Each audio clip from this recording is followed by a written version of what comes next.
We just walked through the Catacombs of Priscilla in Rome, and we're now standing in a park just over the catacombs. There are many catacombs in Rome, and these were places where the earliest Christians were buried. There are also Jewish catacombs here in Rome, Which are even older. The Catacombs of Priscilla occupy about 10 kilometers, or more than 5 miles, of burials. This is a labyrinth of narrow passageways directly below the park that we're in. So if we were to dig down, we would hit the natural tufa, the stone of Rome, which is a soft material, which is why it was ideal for this kind of excavation. And what's amazing is that the passageways are stacked on top of each other, and the catacomb is in certain places 3 stories deep. So here we are in the north of Rome, and the reason that the catacomb is located here is that this was the villa of a wealthy Roman woman named Priscilla, and it seems she donated the land as a place where at first her family would be buried and then eventually the Christian community. By the 5th century, a lot of people were buried here. Some 40,000 tombs have been located. So imagine walking through a very dark passageway, a low ceiling, a rough earthen floor, and on either side of the narrow hall, horizontal niches that are just long enough to accommodate a body. Some are quite short and held children, and some are longer and would have held adults, and many of them are stacked one atop the other. Wealthier people would have excavated a space large enough to place a sarcophagus in, but most of the tombs are for the poor, and these are simply bodies that were swaddled in a shroud and placed into these shelf-like slots, which were then covered over with a slab of marble, or for the poor, just simply tiles of terracotta. All of that would then be covered over with a layer of plaster, which were often painted. The larger rooms have the name cubiculum. The horizontal shelves for burial are referred to as loculi. And now when we visit, the tombs are all empty and uncovered. And we think this is because there was grave robbing and people were hunting for relics, which makes sense because some of the people that were buried here were martyrs. Right, they were killed for being Christians. And their remains then had a spiritual importance and power. Now, there is a kind of myth or legend around catacombs that they're a secret place where Christians practice their Christianity during times of persecution. But the catacombs are burial places. They were well known to the Christians in the community. And it's also important to remember that there were episodes of persecution against Christians, but also times when Christianity was somewhat tolerated. It's not until 313, when Constantine issues the Edict of Milan, that Christianity becomes tolerated within the Roman Empire. The catacombs themselves seem to go on endlessly, passages branching off with tombs as far as the eye can see. But what's especially important is that these are the locations where we find the earliest Christian art. And art historians have wondered, why is it that Christianity exists for almost 2 centuries and we don't have Christian art? Is it because it didn't survive? Is it because there wasn't a Christian vocabulary that had been developed yet? Is it because of prohibition against the making of images, because of the second commandment? It is also true that image making, images of individuals and of gods, was very common in the Roman Empire, and Christians may have had a desire to separate themselves from paganism, and perhaps not making images was one way of doing that. What we do know is that the first images that we've found date from the 3rd century, from the 200s, and some of the earliest art is in fact here at the Catacombs of Priscilla. In fact, what we think is the earliest known representation of the Madonna and Child. We see an image of a woman nursing and another that points to the mother and child. And seems to be holding a book. If so, that's a remarkably early image of a subject that would become so common for more than a millennium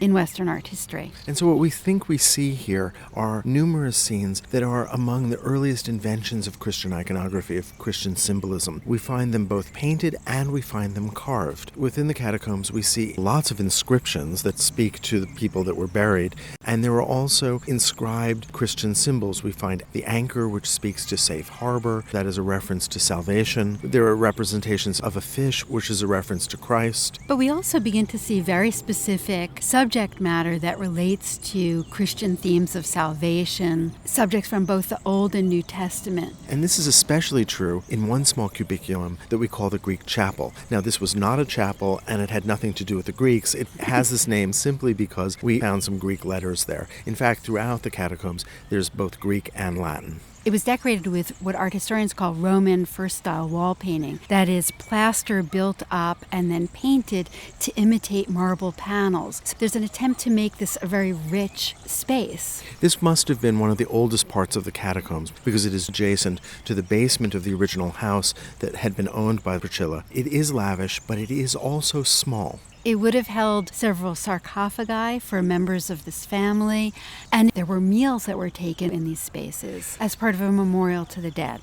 There are so many scenes here. There are scenes from the Old Testament, there are scenes from the New Testament. They refer to divine intervention, to figures who suffered on account of their faith, including the story from the book of Daniel of 3 youths in the fiery furnace. The story from the Old Testament is that these 3 youths were asked to worship a pagan golden idol, and they refused and were sentenced to be burned alive, but were saved. You can see why this was a subject that really appealed to early Christians who at various times were persecuted for their faith. There are also New Testament scenes. There's the adoration of the Magi. There's the resurrection of Lazarus. These are scenes that refer to the miracles that Christ performed during his life. And very often in early Christian imagery, we have an emphasis on the teaching of Christ, on the miracles that he performed. And it's really only later that we get the subjects that we're more familiar with of the crucifixion or the resurrection.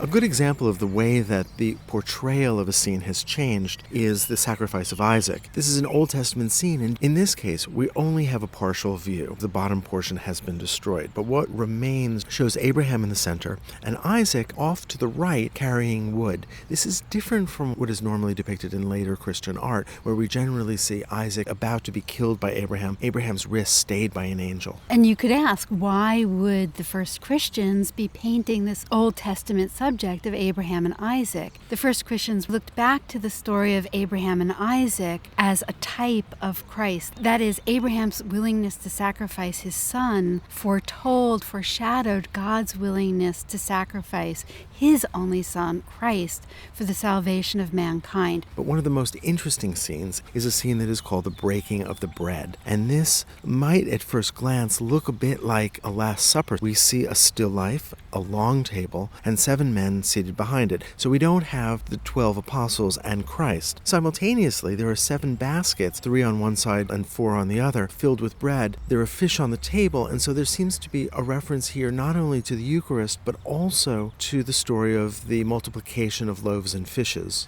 Both a reference to a miracle that Christ performed during his life, which is typical in early Christian iconography, but also perhaps a reference to the liturgy, that is, to the practice of the Eucharist, of the bread and wine being taken as the body and blood of Christ. What we're seeing here is the invention of Christian iconography. These are scenes that have not yet been set, that have not yet been clarified. But looking at that particular image is really quite marvelous to see the foreshortening of the dishes on the table seen in space. And it reminds us that these are people that would have had access to very sophisticated Roman painting. The other cubiculum that we wanted to talk about is known as the cubiculum of the veil. And this is because there is a depiction of a woman in a veil in this chapel. It's actually the same woman being depicted 3 times. A reference to the woman who is deceased, who is buried in this space. On the left, we see her being married with a seated bishop officiating. On the right, we see her seated in a chair, nursing. And we think that the chair is actually the chair that was used for childbirth as well. So we have a reference to her marriage, to her motherhood, and then we see her again in the center, this time larger, in a pose that art historians called orant. This is a pose of prayer meant to represent the woman in the afterlife, the woman resurrected. This is all enclosed within a lunette at the back of the cubiculum. She is representing the hope of the family that she would enjoy a blessed afterlife. Her eyes look upward toward heaven.